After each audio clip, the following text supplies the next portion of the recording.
Hey, I'm Eric. I'm listening to 100 albums in 100 days. For all the details on what I'm doing and why, check out the video pinned in my profile. Today I listened to the 1982 album Abracadabra from the Steve Miller Band. Other than just all the hits that they have that you hear on the radio, I've never listened to Steve Miller. I will say that Abracadabra, the title track for this album, was one of the first videos I ever saw. I don't think it was on MTV either. I think it was on one of the local shows that would play, at night, at least in my hometown.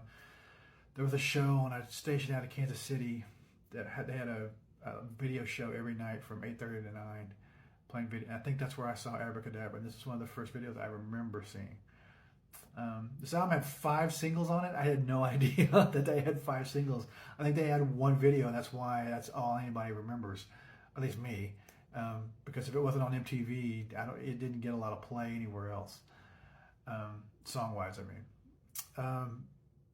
I didn't really know what to expect out of this album because I consider Abracadabra like a pop song, like a pop rock song. But that betrays the entire album because this album is a rock and roll album. It's got some good songs. The title track, Keeps Me Wondering Why, is probably my favorite song on the album. You've heard me say in other videos that I love albums with an opening track that just explodes out of the gate. This is one of them. That track is amazing. I think Abracadabra is the worst song on the album, and it's still a really good song. So. There wasn't a bad song on this album. Cool Magic is probably one of my second favorite. Never Say No. Give It Up. Honestly, the first 5 tracks on the album are just listen to them straight through. They're not bad at all. They're not a bad one on there. I like a lot of good guitar work on here. I like a lot of their harmonies. Some of their harmonies remind me of the Beach Boys, actually, at times, which is kind of weird. But some of their harmonies remind me of the Beach Boys.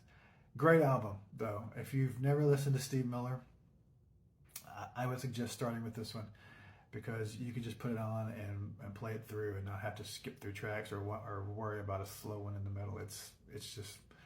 It is worth the time. So, if you're a Steve Miller, let me start that over. If you're a Steve Miller Band fan, give me another album to listen to because I like this. I'm pretty sure I'm gonna like some other stuff. And if you've never listened at all, give this album a listen and let me know what you think.